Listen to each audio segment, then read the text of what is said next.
Amigos y amigas, bienvenidos nuevamente. Estamos una semana más con ustedes aquí en Huella Deportiva, un café con. El día de hoy tenemos un programa especial. Estamos viviendo ya la fiebre del Mundial, así es que el día de hoy vamos a conversar precisamente de eso, pero vamos a topar ciertos temitas que a veces como que no nos gusta topar, ¿no? El tema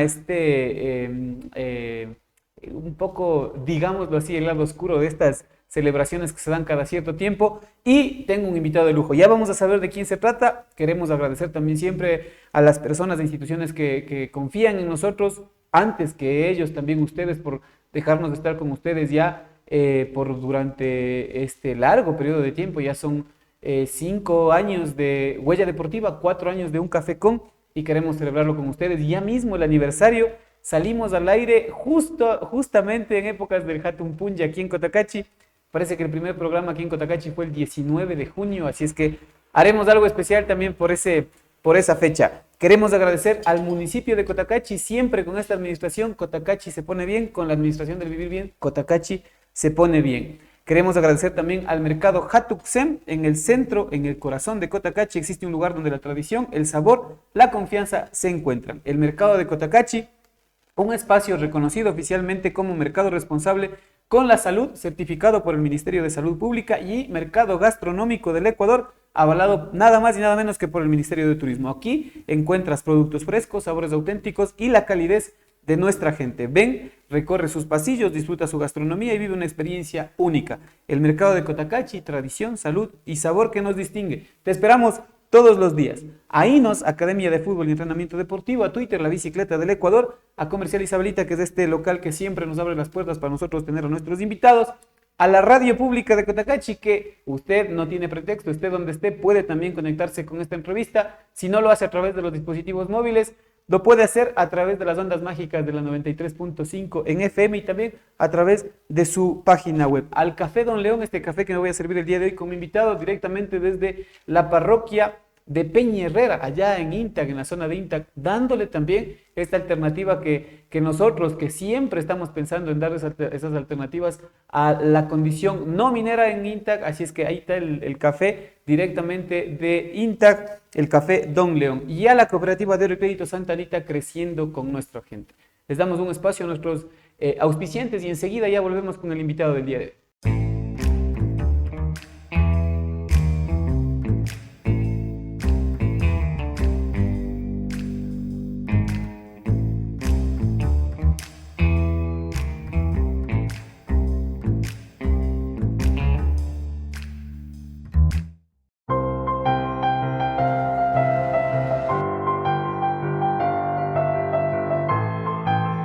Ahorramos porque pensamos en tu futuro. Guardo mi dinero para mi superación personal.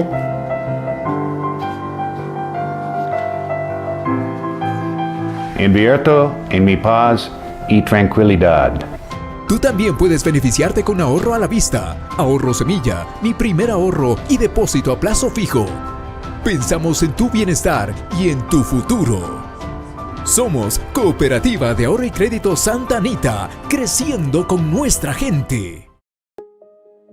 Estos 3 años de caminar juntos nos han demostrado que, cuando trabajamos por el vivir bien, el reconocimiento llega como un abrazo para todo el pueblo cotacacheño. Nuestra labor comenzó con una noticia vital para la vida. En 2023, logramos la declaratoria de la Reserva Hídrica Imantag por parte del Ministerio del Ambiente. Hoy tenemos la herramienta legal y técnica para proteger nuestra agua, asegurando que este recurso sagrado permanezca puro para nuestros hijos y nietos. Ese mismo año, junto al Comité Central de Mujeres, celebramos que la chacra andina fuera reconocida por la FAO como un sistema importante del Patrimonio Agrícola Mundial, CIPAM. En 2024, la voz de nuestro pueblo se hizo ley. El Consejo Municipal declaró a la zona de Intac como santuario de vida, ratificando que somos guardianes de la naturaleza. Nuestra identidad brilló ante el país. El desafío del trompo fue declarado Patrimonio Cultural Inmaterial del Ecuador. Ecuador y nuestra esencia nos permitió ratificarnos con orgullo como pueblo mágico.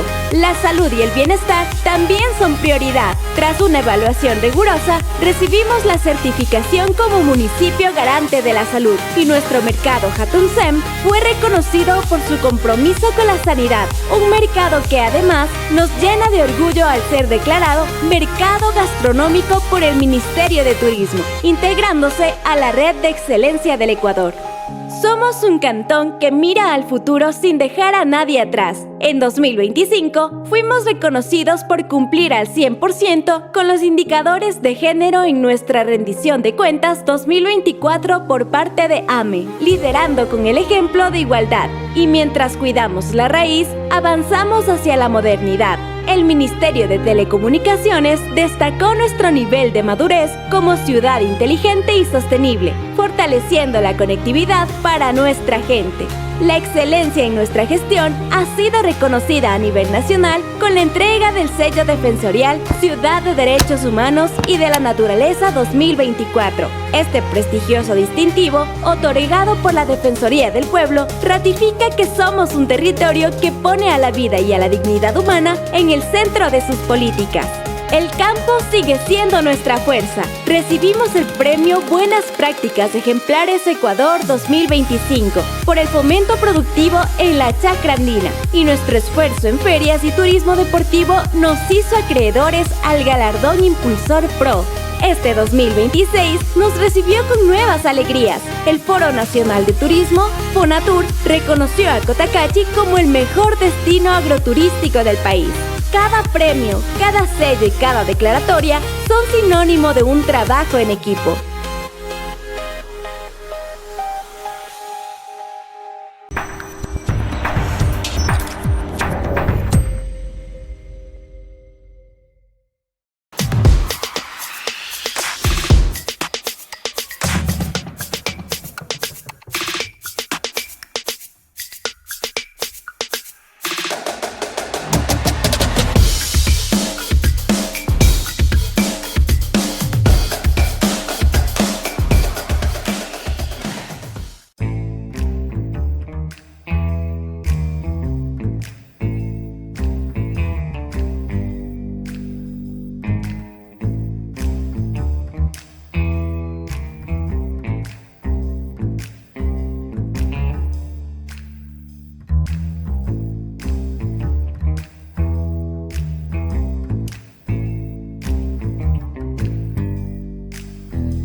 Amigos y amigas, volvemos con ustedes. El día de hoy vamos a hablar de la fiebre mundialista, de esta situación que el fútbol nos obliga a vivir cada 4 años. En esta ocasión, pues estamos relativamente cerca del mundial, una condición también que es buena para nosotros porque no hay que madrugar para ver los partidos. Así es que el día de hoy vamos a conversar sobre esta cuestión de los mundiales. Vamos a hacer un paso general por todo este tema, digo yo, socioeconómico, político del tema de los mundiales. Hablamos de deporte, pero lo tratamos desde otra perspectiva. Así es que para eso le voy a presentar a mi invitado el día de hoy.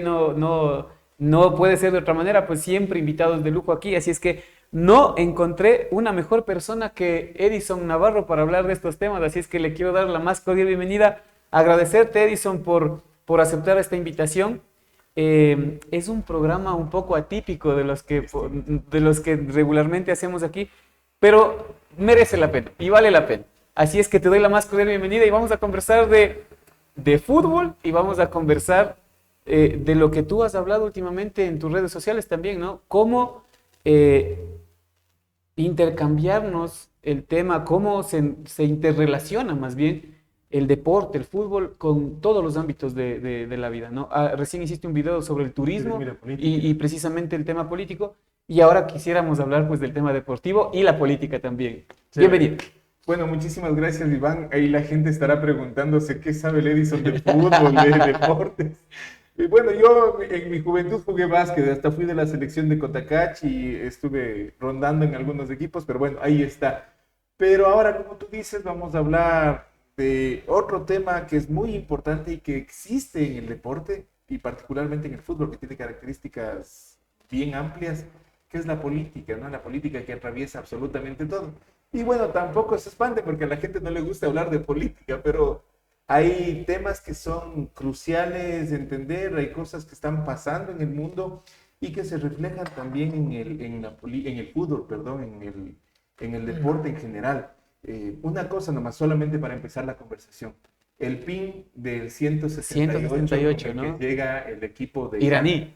que aparte llega con un montón de desventajas, con un montón de una guerra psicológica permanente, aparte de la guerra efectiva y física que se desarrolla en su país, y que tiene que ver con el denunciar y al mismo tiempo rendir homenaje a esas 168 víctimas, niñas y niños de una escuela que fue bombardeada en el inicio de la guerra. Accidentalmente. Accidentalmente. Entonces, partamos de eso, imagínate, si con eso empieza este mundial, ¿qué puede pasar? Y más todo lo que ha pasado en otros mundiales antes, ¿no? Precisamente de eso es lo que vamos a conversar. Cada decisión que tomamos, Eddie, viene repercutiendo en nuestro yo político. Cada decisión que tomamos, sea partidista o no sea partidista, cada decisión que tomamos la convierte en una decisión política, ¿no? Así como cada decisión que se toma a nivel mundial en tema FIFA, en el tema del baloncesto, de la FIBA, repercute también en el tema político, en el tema socioeconómico, organizativo del tema del mundial. Precisamente esto de lo que hablabas. Pero yéndonos un poquito atrás también, yo quisiera conversar, ¿cómo crees tú que el fútbol ha permitido, por una parte, hablábamos, tú me abrías los ojos porque yo nunca había escuchado del tema de la democracia corintiana, pero en ese aspecto, digámoslo casi que el fútbol como que tuvo un aspecto positivo, digámoslo así. Pero cómo también ha servido este tema del fútbol como para apaciguar el tema de la realidad política, social y económica que vivían en ese tiempo, en esa lapso de tiempo que se desarrollaron los mundiales, las ciudades en donde se desarrollaban, o por ejemplo, los invitados o las selecciones que clasificaban. ¿Cómo crees que repercute el tema del fútbol en eso? A ver, ahí hay dos lecturas que son importantes plantear. Yo me apego más a aquella que menciona que el fútbol no apacigua nada, sino más bien se convierte en ese canal donde la lucha simbólica es permanente. Pero quiero aclarar una cosa de inicio y que lo estoy diciendo mucho últimamente. Para hablar de política, quitémonos de la cabeza que vamos a hablar de candidatos, de partidos o de las elecciones. Cuando hablamos de política, hablamos de la cotidianidad, de la vida, de las posiciones que tomamos frente a la realidad concreta. Y esa realidad concreta determina cómo vivimos, qué pasa en nuestro entorno, condiciona nuestra realidad, digamos, ¿cierto? En el video que tú mencionabas hace un rato, yo decía, la política te dice inclusive hasta si vas o no a tener trabajo y cuál va a ser tu salario y todo lo que pasa en tu vida. Ahora, volviendo al tema de los mundiales, yo te decía que me apego a esta idea de que el fútbol no apacigua nada, sino más bien es parte de la guerra simbólica. Y me voy a ir más atrás de los mundiales, inclusive. Cuando aparece el fútbol como deporte, como una disciplina, como en toda la vida, nace desde dos vertientes. Desde una que tiene que ver con los oligarcas, con el poder determinado de un país, en Inglaterra específicamente, con la corona, y desde el otro lado también equipos que nacen desde las reservas obreras, desde las fábricas, desde los pueblos, ¿no es cierto? Y hay confrontación. Y si nos ponemos a ver en la historia del fútbol, pasa lo mismo en todo lado. Aterricemos en Ecuador. Barcelona es el equipo de los trabajadores del astillero, obreros. Emelec, una cosa similar, pero tiene una connotación más con el empresariado, digamos, guayaquileño. Ya hay una polarización, un clivaje ahí entre cuáles corresponden a un equipo y cuáles corresponden a otro. Si nos vamos a España, por ejemplo, el Real Madrid corresponde a la realeza desde el nombre, a la monarquía. El Atlético de Madrid viene de los barrios, ¿no es cierto?, de Madrid. En la Guerra Civil Española eso era Fuerte, una ¿no? confrontación, no tenía que ver únicamente entonces la política, el fútbol que distraía o no a las partes, sino ahí también se libraba la batalla. Y si nos podemos ver en todos los países, pasa exactamente lo mismo. Hay movimientos, equipos que nacen en los barrios, que nacen en las fábricas. En Argentina, no recuerdo el nombre del equipo, pero nace de los trabajadores ferroviarios. En el Corinthians lo que te decía de la democracia corintiana, es un equipo que nace de los trabajadores de las fábricas, inclusive de sectores anarquistas. Es decir, desde su connotación y desde su nacimiento, el fútbol va muy ligado a la política, poniéndote este ejemplo, a la lucha simbólica con el poder, para no solamente mencionar la palabra política. Y por otro lado, esto también ha generado una disputa interesante en la intelectualidad, ¿no? Hay una serie de intelectuales que ven al fútbol como ese distractor de la realidad concreta y como una estrategia para apaciguar, por Para ejemplo, motivar, ¿no? los levantamientos obreros. Justamente tú me mencionabas de este libro de Galeano, ¿no es cierto? Y ahí menciona Galeano, dice, hay una línea de la intelectualidad que dice: el fútbol fue creado para distraer a los obreros de los levantamientos de los trabajadores. Pero al mismo tiempo hay una serie de intelectuales que te plantean al fútbol, al equipo, a la hinchada, como ese espacio de cohesión simbólica de lo popular, del obrero, del trabajador, en donde la solidaridad humana se veía reflejada. Gramsci decía eso, ¿cierto? Este juego de humanos que se solidarizan, decía. Entonces, si lo vemos así, en estas dos pugnas entre los intelectuales que le planteaban como un distractor, mientras los otros le planteaban como un elemento cohesionador del obrero y del trabajador y de lo popular, volvemos a esta idea de que sigue manteniéndose en el territorio de la disputa simbólica de la realidad concreta. Y por ejemplo, hay la máxima, ¿no?, en el marxismo: el fútbol es el opio del pueblo, desde esta idea de que es un distractor, ¿no?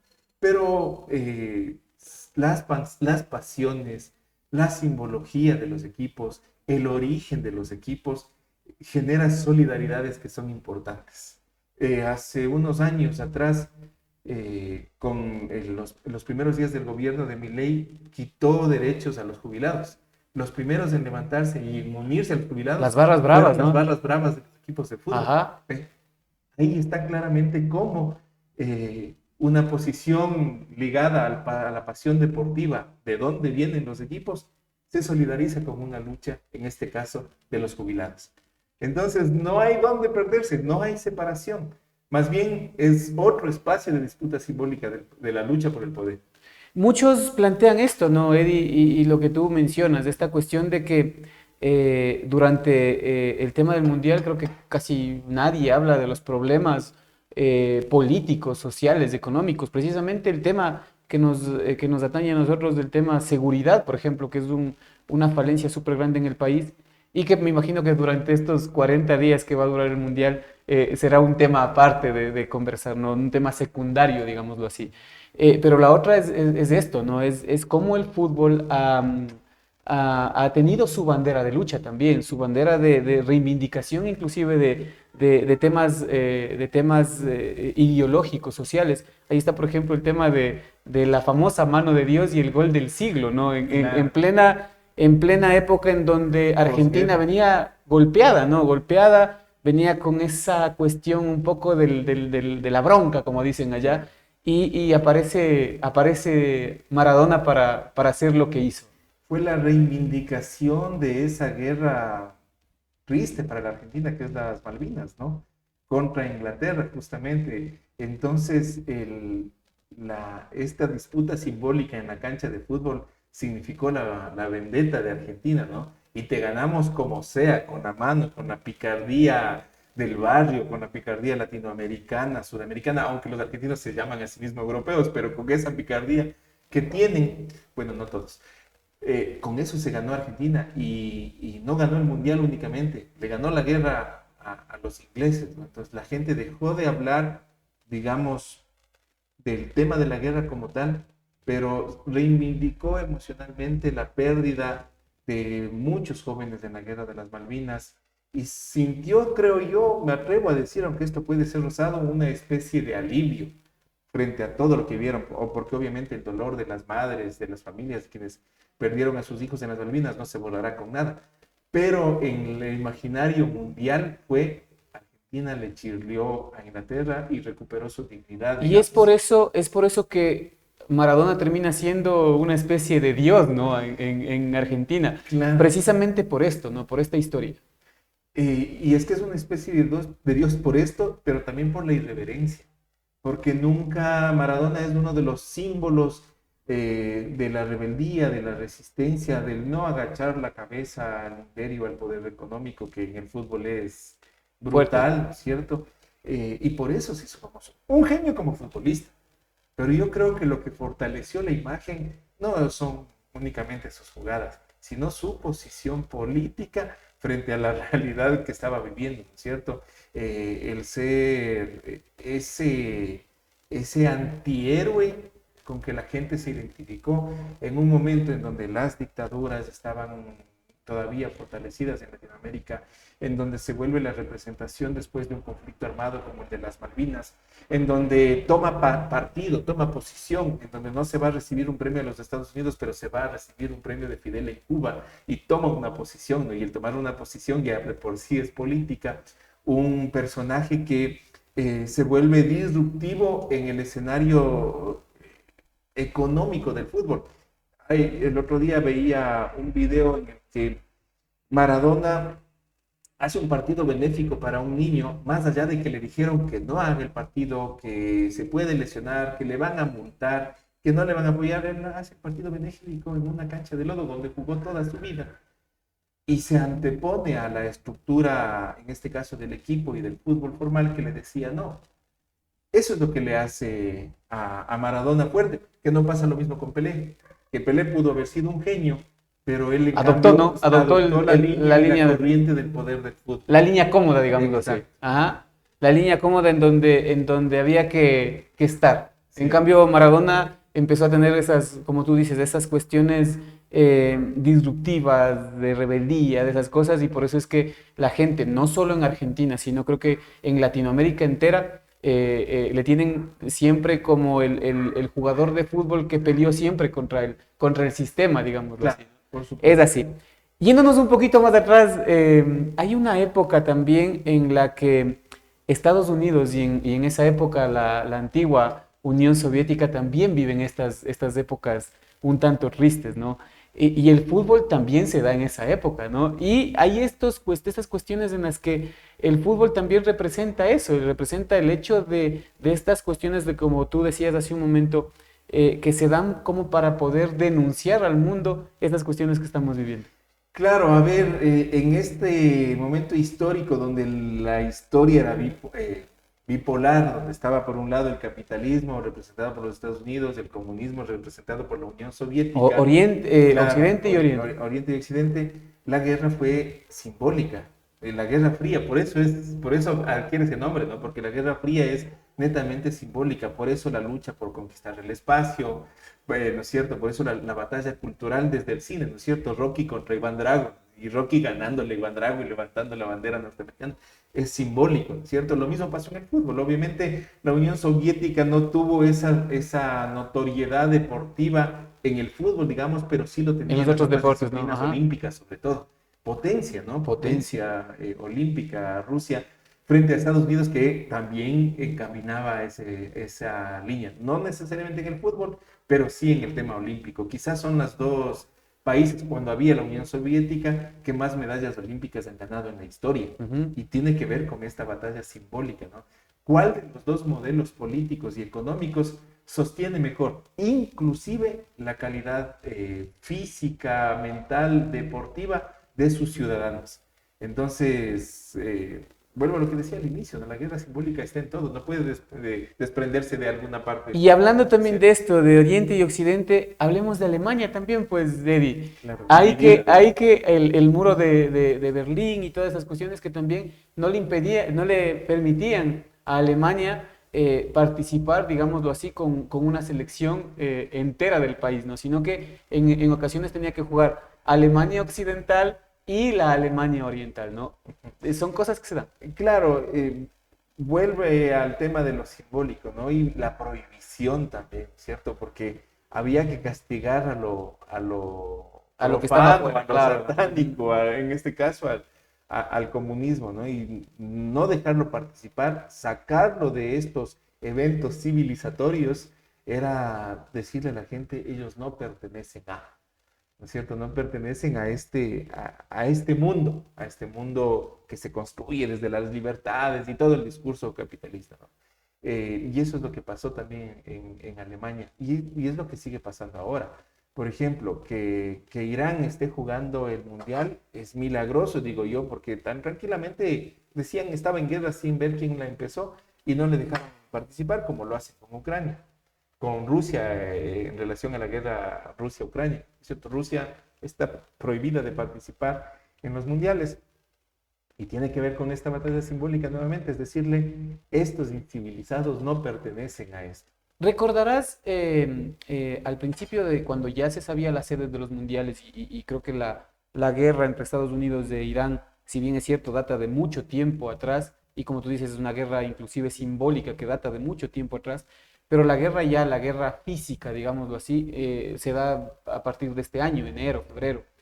Y ya desde ese momento el presidente Trump posteó en su cuenta de X diciendo que él no veía con buenos ojos el hecho de que vaya la selección de Irán a participar, ¿no? Y desde ahí ya se ponía en tela de duda el tema de su participación.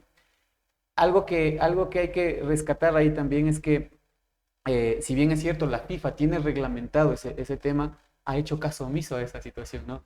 Tiene reglamentado de que cualquier país, sea cual sea, que esté en conflicto, no puede ser sede del Mundial, pero esta vez lo ha permitido. Claro, lo ha permitido.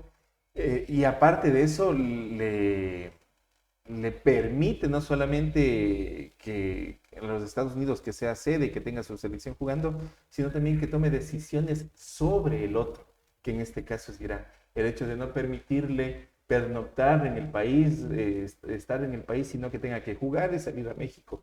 Jugar y salir a México, desde lo deportivo ya es una desventaja, pero también es una muestra de poder, ¿no? Y es una muestra de poder y al mismo tiempo de sumisión de la FIFA. La FIFA hace lo que el imperio le dice. No hay ninguna posición autónoma, digamos, en este caso, de la Federación Internacional de Fútbol Amateur, así es, ¿no es cierto? Y no, de fútbol asociado. Asociado, perdón. Vamos a hacer una pequeña pausa, el tiempo está volando y lastimosamente siempre nos va a quedar corto para hablar de estas cosas que nos apasionan. Hablemos de fútbol y de política. Vamos a hablar de algunas personas que se han permitido hacer frente a esa situación. Uno de ellos ya hablamos de Maradona. Pero yo quisiera, antes de irnos al corte comercial, también hablar sobre no solo el tema de Irán. He visto algunas publicaciones en donde casi a los equipos, sean de África, de Asia, digámoslo así, se los está tratando como a delincuentes, ¿no? Obligándoles a que pasen por situaciones denigrantes para entrar a los Prohibiéndoles Estados Unidos, ¿no? visados. Ajá. Es que acuérdate cuál es el discurso de Trump, ¿no? América grande otra vez. Esa fue la consigna y bajo esa consigna está toda una estrategia racista, fascista en la mirada al otro. ICE está ahorita haciendo de las suyas, digamos, con toda esa migración provocada por el fútbol. Hay gente que está yendo únicamente a ver un partido de fútbol, pero es moreno, pero es dorado por el sol, es árabe o es de cualquier otro país que cumple con estas cargas peyorativas que Estados Unidos ha intentado impregnar en el mundo, y ya eres delincuente, ya eres terrorista, ya eres narcotraficante, que es el nuevo enemigo, ¿no? El nuevo enemigo en estas guerras. Y claro, ya está sobrepasando lo deportivo el mundial. Yo tengo temor, sí, hasta cierto punto de lo que pueda pasar en ciertos espacios deportivos, sobre todo en los Estados Unidos, porque hay una guerra de por medio y puede pasar cualquier cosa. Ojalá que no, ojalá que no, y ojalá que se dé en la mayor de las condiciones de paz, sobre todo, ¿no? Sabemos que las condiciones, como decíamos hace un momento, no son las mejores, pero recordarás que el tema de Irán escaló a partir de la muerte no recuerdo cómo le dicen, el Al-Yahadi, creo que es, ¿no? Y ellos juraron venganza, y eso en ellos es religión, claro, religión. Así es que ojalá no pase, ojalá no pase. Vamos a hacer una pausa publicitaria y enseguida volvemos con ustedes, no sin antes agradecer al municipio de Cotacachi, al mercado Jatuxem, a INOS, Academia de Fútbol y Entrenamiento Deportivo, a Twitter, la bicicleta del Ecuador, a Comercial Isabelita, a la Radio Pública de Cotacachi, al Café Don León y a la Cooperativa de Crédito Santa Anita. Volvemos en un ratito con más de esta entrevista espectacular.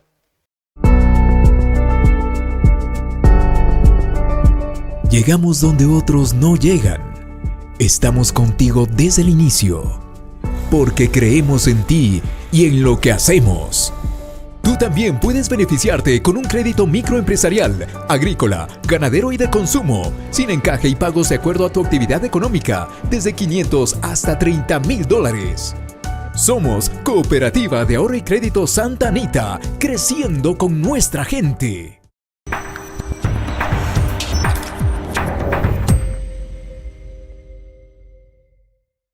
Caminamos hacia un municipio autosostenible. Instalamos 100 paneles solares para dotar al municipio de energía limpia y alterna. En la zona urbana, implementamos un modelo de gestión sostenible con 2 barredoras eléctricas, nuevos basureros y dispensadores para mascotas. Miramos al futuro con el Plan Maestro de Movilidad Sostenible, además de la ordenanza que regula la implementación del estacionamiento rotativo tarifado en la zona urbana. Seguimos firmes en la búsqueda del financiamiento para hidroeléctricas, protegiendo siempre nuestros bosques y cuidando la vida. Cuidar nuestra casa es la mayor muestra de amor hacia nuestra gente.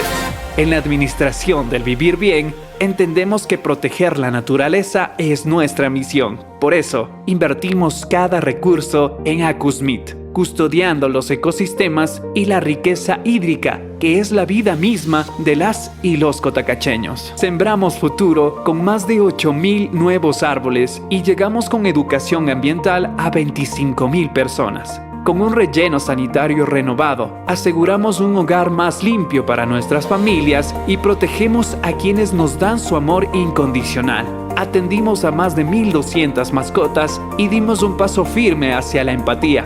Somos un cantón libre de pirotecnia, porque en Cotacachi respetamos la vida en todas sus formas.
Amigos y amigas, volvemos nuevamente con ustedes. El día de hoy estamos conversando de este lado del fútbol que a lo mejor no nos gusta mucho hablar. Siempre nos gusta hablar de los goles, ser directores técnicos. Esa es la parte bonita, ¿no? Pero estas partes en las que a lo mejor no hurgamos mucho es porque precisamente como que a veces no nos permitimos tampoco hacer ese tipo de análisis. Así es que el día de hoy estamos conversando del Mundial, estamos viviendo esta fiebre del Mundial, creo que a todos nos llama la atención el tema del Mundial por todas las cosas que se puedan dar.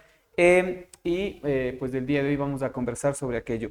Estamos conversando sobre aquello. Vamos a agradecer al municipio de Cotacachi, al mercado Jatuxem, a INOS, Academia de Fútbol y Entrenamiento Deportivo, a Twitter, la bicicleta del Ecuador, a Comercial Isabelita, a la Radio Pública de Cotacachi, al Café Don León y a la Cooperativa de Crédito Santa Anita, creciendo con nuestra gente.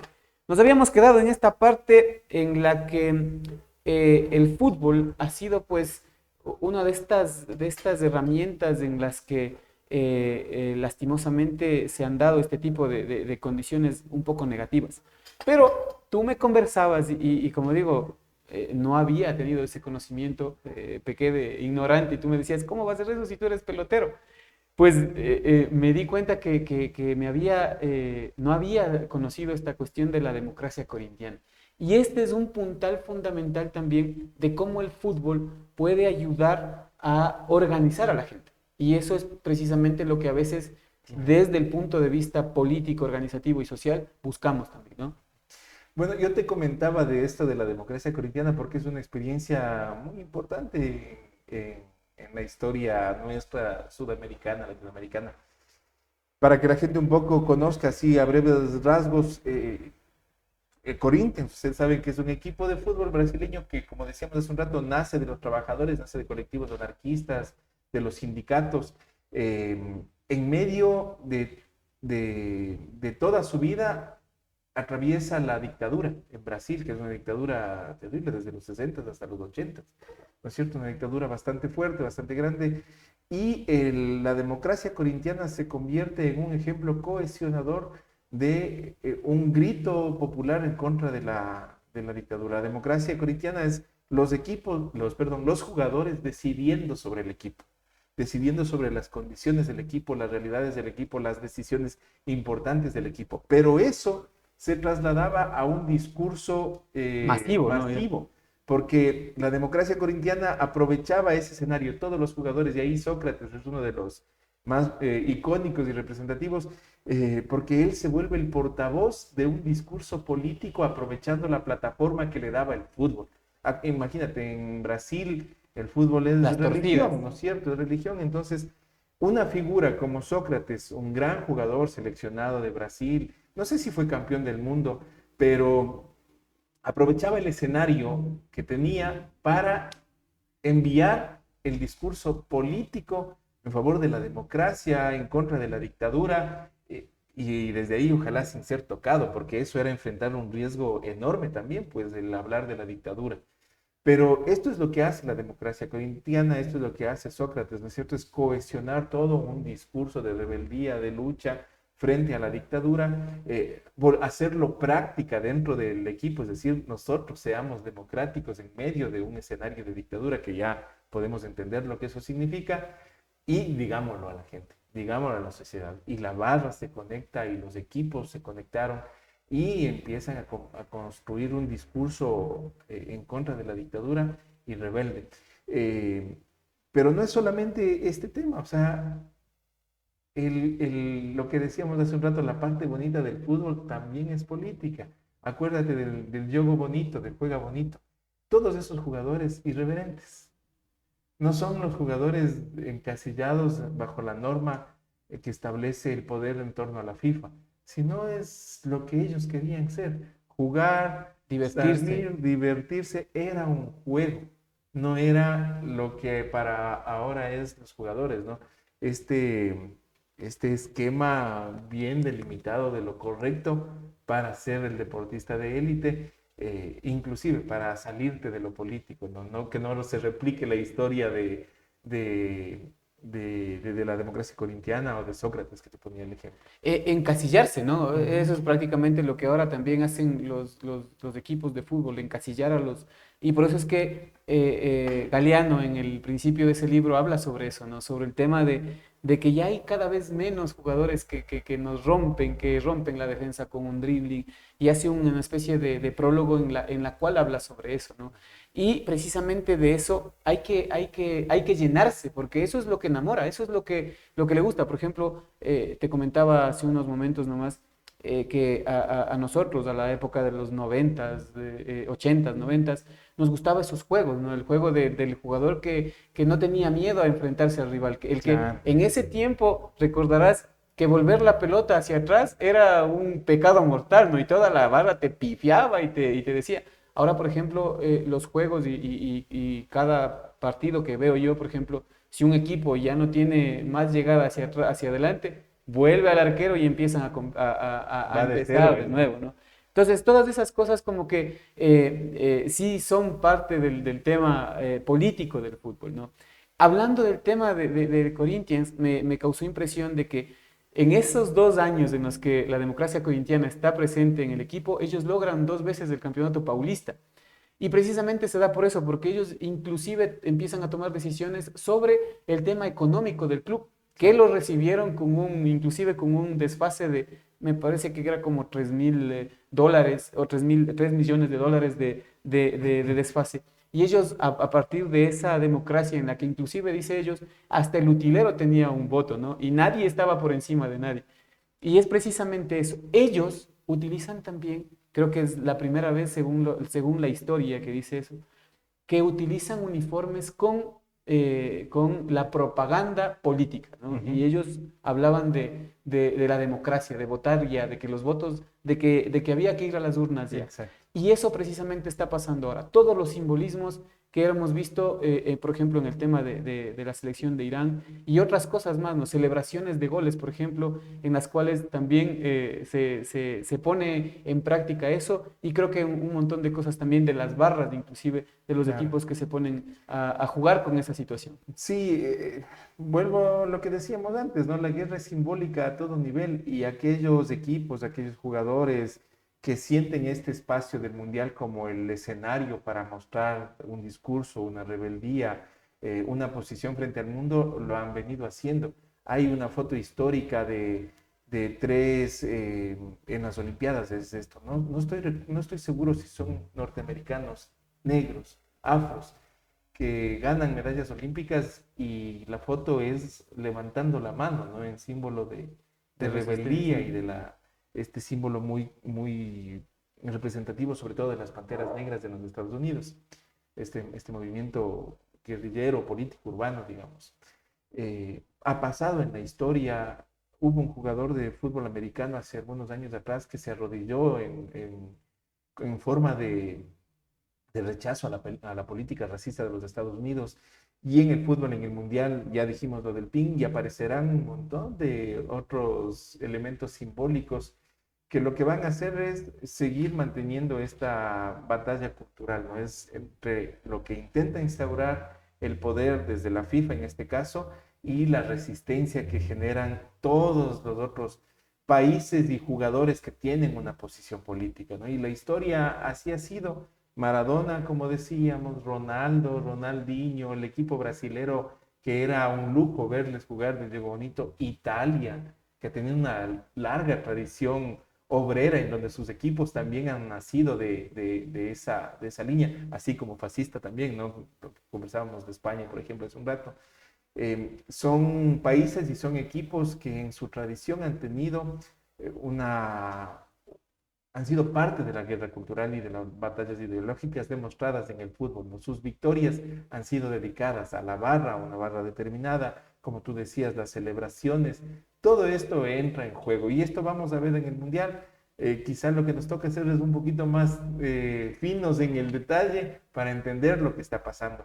Y bueno, también empezar a ver que nada es coincidencia, ¿no? Vuelvo a repetir el ejemplo más claro para que la gente lo piense, esto del ping de Irán. O sea, empezó así el Mundial, que él nomás va a venir.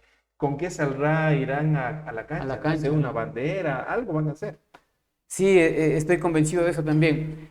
Ahora, Eddie, hemos hablado sobre el tema digamos, de lo macro. ¿Cómo crees tú que, ya aterrizando un poco en lo local y aprovechando este tema de que todos estamos futbolizados por el momento, ¿cómo crees tú que el fútbol ayuda, en cambio, en el tema social interno de los cantones, de las provincias, de los países inclusive, ya hablando un poco más en lo local? Aquí en Cotacachi, yo creo que en Imbaburas, como tal, los campeonatos son, creo que uno tras de otro, ¿no? Y aquí más en Cotacachi, que la gente se prepara para ese tipo de escenarios, ¿no? Por ejemplo, tenemos campeonatos en Turuco, en Morochos, en Piabachupa, en San Ignacio, en todo lado hay campeonatos. ¿Cómo crees que tú cómo crees que eso ayuda a fortalecer el tema del tejido social? Antes de caer al tema local, pensemos en cómo el fútbol se ha convertido a lo largo de los años en una especie de salvavidas para ciertos sectores poblacionales, ¿cierto? O sea, si tú te pones a pensar en los mejores años de la selección, de las últimas selecciones, en donde la mayoría de jugadores eran del Chota, venían de condiciones paupérrimas, de extrema pobreza, de pobreza fuerte. Y el fútbol se convirtió en ese salvavidas. Sus habilidades físicas, deportivas, se convirtieron en esa posibilidad de cambiar su vida, de transformar su vida económicamente y adquirir otra posición en la realidad y en la sociedad.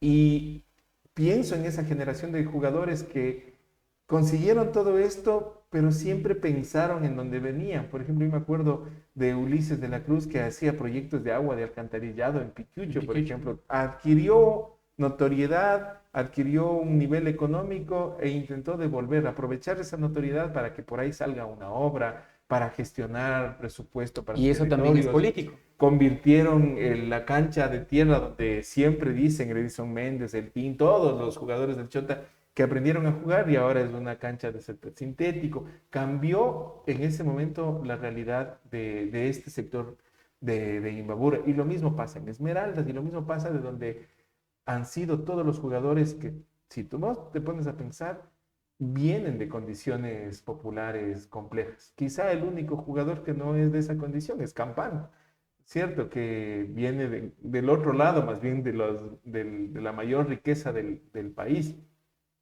Eso no es ni positivo ni negativo, simplemente es otra realidad.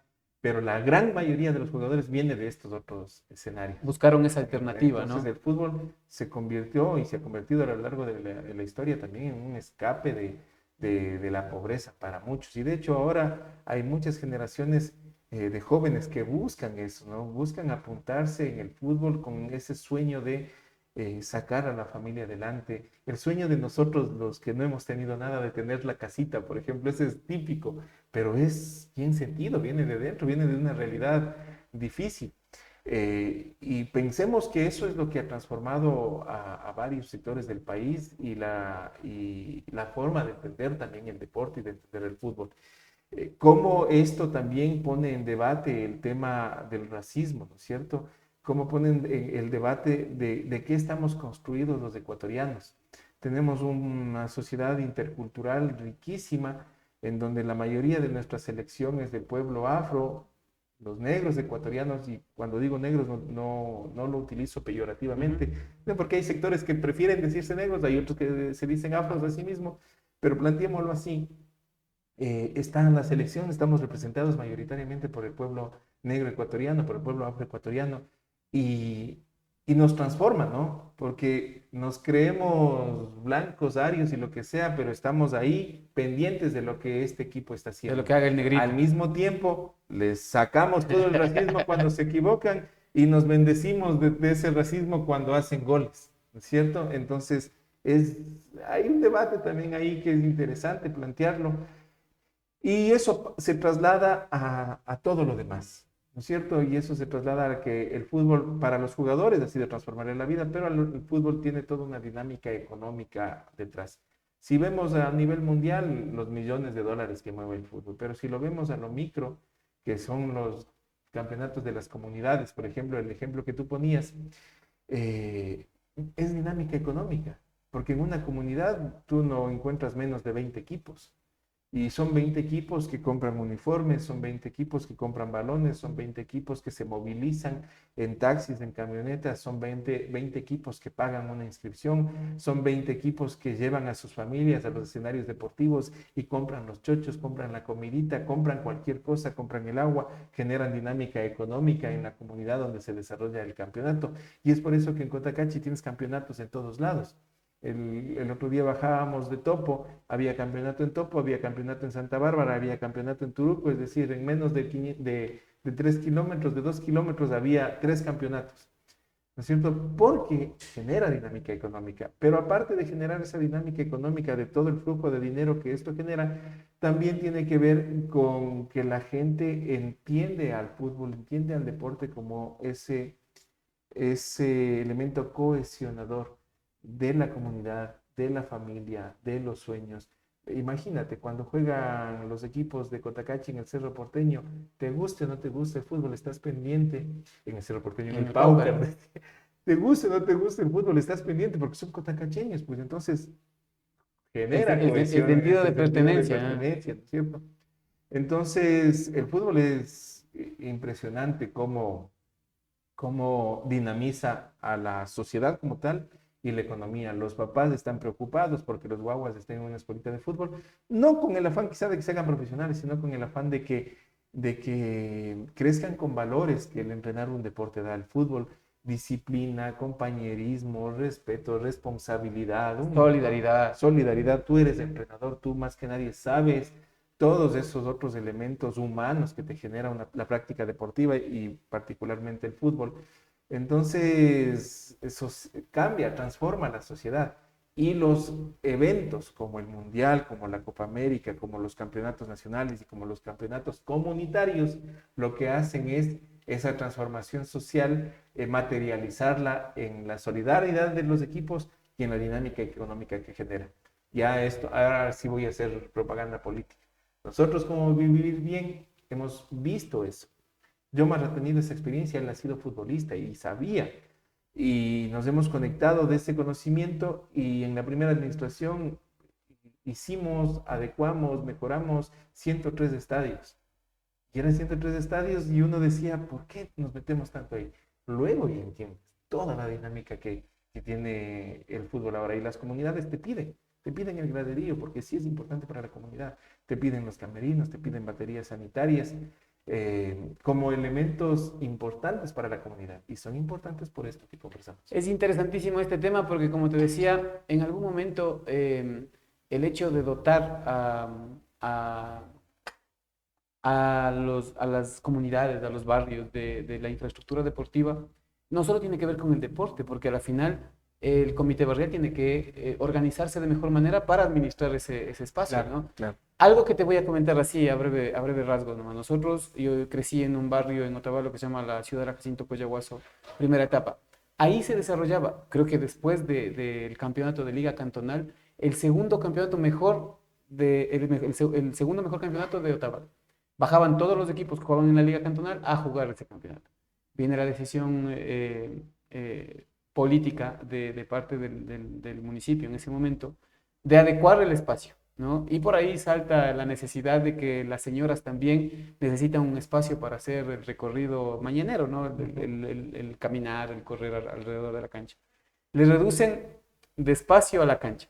Se perdió el campeonato, el club casi desapareció y mira, solo una decisión, ¿no? Una decisión termina no solo repercutiendo en el tema deportivo, sino más bien en el tema social, en el tema económico, en el tema político, porque a la final tomas decisiones. Y esa barrio no debe haber votado por ese alcalde. O sea, yo creo que en ese tiempo hubo un resquebrajamiento, un tema de quiebre sobre el tema de la decisión que se tomaba también, ¿no? Y eso también hizo que los vecinos ya no era el mismo barrio unido el que peleaba por la misma cosa, sino que hubo este tema de esta disputa y terminó afectando, como te digo, socialmente, ¿no? Eso es algo que siempre se podrá evitar. Y como tú dices, apostarle al deporte, apostarle a esta situación de dotar a los escenarios deportivos de luz, de techado, de buena infraestructura, es darles esta oportunidad de que ellos se organicen. Porque, por ejemplo, un equipo para ir no va de la noche a la mañana, ¿no? Tiene que organizarse, tiene que reunirse por lo menos un momento, decir, ¿están de acuerdo? Si vamos, no vamos. Y todo eso genera al final una toma de decisión. Y todo eso repercute al final en el tema político. Son procesos organizativos los campeonatos y los equipos de fútbol. Acuérdate que antes los equipos eran instituciones sociales, culturales y deportivas. No era solamente el equipo de fútbol. Detrás del equipo de fútbol estaba una organización que se preocupaba por la identidad, que se preocupaba por la fiesta, por los rituales, nacional, ¿no? Por la cultura. El nacional es el 9 de octubre, todos los equipos de el nacional me parece que uno de los principales benefactores para que tengamos la fiesta de la Jora, ¿no? Ellos hicieron la fiesta de la Jora. Luego pasa a ser organizado por el municipio. Pero nace en el Club Social y Deportivo el Nacional. Cultural, el Nacional, ¿no? Entonces, identificamos desde ahí, veamos la importancia del deporte, de la organización en torno al deporte, que es el club, ¿no es cierto? Y el campeonato, que es el escenario donde esos clubes disputan tener la copa, ganar, tener su valor simbólico también, ¿no es cierto? Y eso ha sido muy bonito. Imagínate, aquí en Cotacache ha pasado una crisis profunda. No sé por qué, no conozco mucho del tema, pero siento lo que ha pasado. La Liga Deportiva Cantonal ha tenido varios problemas a lo largo de estos años. Eso ha hecho que la formación deportiva, no solamente en fútbol, sino en otras disciplinas, decaiga. Hay iniciativas privadas, individuales, de gente que tiene sus escuelas de patinaje, o sea que es muy valioso, que deben estar. Pero, por ejemplo, la Liga Cantonal juega un rol importantísimo. Muchos deportistas de Cotacachi, muy buenos en distintas disciplinas, van a Otavalo, otros cantones, ¿no? van a Otavalo, van a Ibarra, y se forman ahí. Y nosotros perdemos ese valor. En las ciencias sociales esa es la fuga de cerebros, ¿no es cierto? Que gente que se capacita, se forma, se va a otro lado. En cambio aquí se van a formarse en otro lado y representan a esos otros cantones. No es un sentimiento chauvinista esto, pero sí habla de una crisis. ¿Qué hacen los jóvenes ahora en estos entornos? ¿Cierto? Hay que recuperar la fortaleza de la Liga Cantonal. Hay que recuperar la fortaleza de las ligas barriales, crearlas, generarlas. Yo me acuerdo que cuando había el fútbol aquí en el estadio, era lindo irse el domingo o el fin de semana a estar ahí sentado el día entero a comer el menudo, las papitas de lanita y ver cómo se peleaban las barras. O sea, tenía su calor. Y se peleaban, como dicen por ahí, cultamente, ¿no? De todo. Muchas veces. Y en otras veces no tanto, pero, Claro. pero es interesante esta situación. La identidad de Cotacache estaba en juego, porque los apodos, los insultos de un equipo del otro territorialmente, inclusive los de Quiroga, los Chagras contra los de acá, o sea, tiene todo un escenario ahí muy interesante. Yo tengo un buen amigo, no voy a decir nombres de los libros, pero les invito a buscar. Tiene unas 2 novelas, Edison Paucar se llama, que tratan de esto, del fútbol como esos escenarios lindos en sus contextos. Qué bueno, Edison, lastimosamente, como siempre digo, el tiempo nos queda corto. El último tema que quisiera topar es esta cuestión de lo que tú hablabas, ¿no? Por este tiempo, durante 40 días que más o menos va a durar este mundial, nos olvidamos de cosas, nos olvidamos de ese ámbito pesimista que nos acompaña casi siempre a los ecuatorianos, porque los ecuatorianos somos buenos para ser pesimistas también. Pero durante estos 40 días, y ojalá que la selección llegue hasta instancias finales, pero durante estos 40 días en donde hay presencia del fútbol, así sea que no les conozcamos a los jugadores, siempre nos olvidamos de problemas que están rodeándonos, ¿no? Una cosa. Y la otra, este sentido de pertenencia. Nos olvidamos de que somos de la costa, de la sierra, nos olvidamos de que somos negros, de que somos blancos, y todos somos ecuatorianos. Eso es algo que hay que destacar también. Sí, eso es muy positivo, somos pasionales, nos alegra, nos emociona, lloraremos, nos cabrearemos, sonreiremos en torno al fútbol, porque así somos, ¿no? Somos pasionales, por eso nos gustan los pasillos, por eso nos gusta el yarabí, el vaso, la música triste, y eso se expresa también en lo que va a pasar en estos 40 días de Mundial, más cuando nuestra selección juegue, ¿no es cierto? Con la alegría, las tristezas que vamos a tener en el camino, que serán parte. Lo que yo más bien aspiro es que por distraídos no nos goleen en otras cosas. En otras cosas, ¿no? Que ya ha empezado.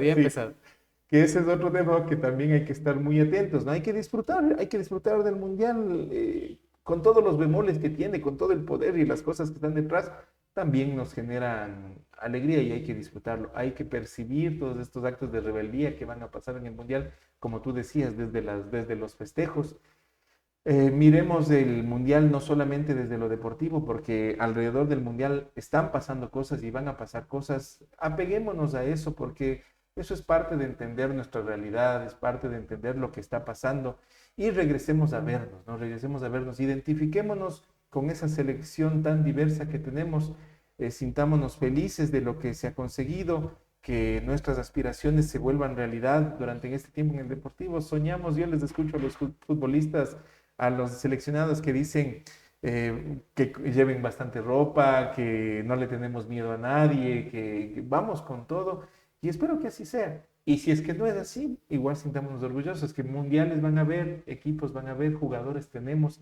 Hay un muy buen proceso formativo que tiene el país que está sacando buenos jugadores y sintámonos libres de disfrutar de esto. Y algo que yo quería decir y que venía pensando, lo política que ha sido la selección nuestra, y me parece un acto de rebeldía también, no sé si fue intencional o le salió así. El video de la presentación de los jugadores seleccionados con la narración de Héctor Napolitano, no sé si lo viste, Sí, sí. en donde no les muestran a los jugadores, sino muestran a los migrantes, a la gente que está sobre todo en Estados Unidos, ¿no?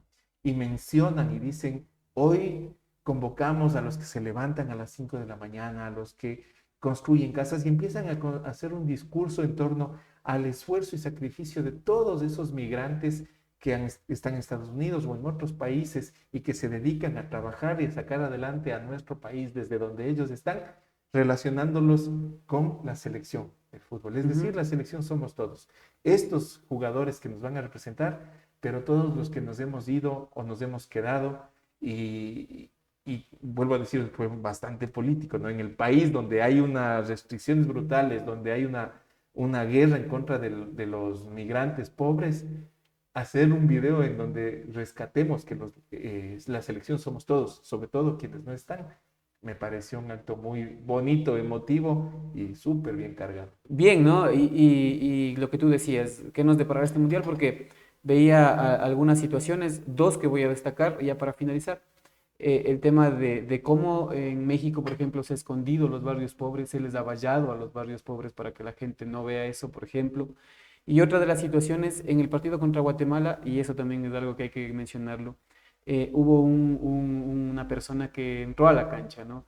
Y recordarás que Moisés Caicedo Claro, se paró ahí ahí, frente a exacto. la persona para pedir. Que no lo maltraten. Al final le llevaron, ¿no? Porque esa es la política de la FIFA.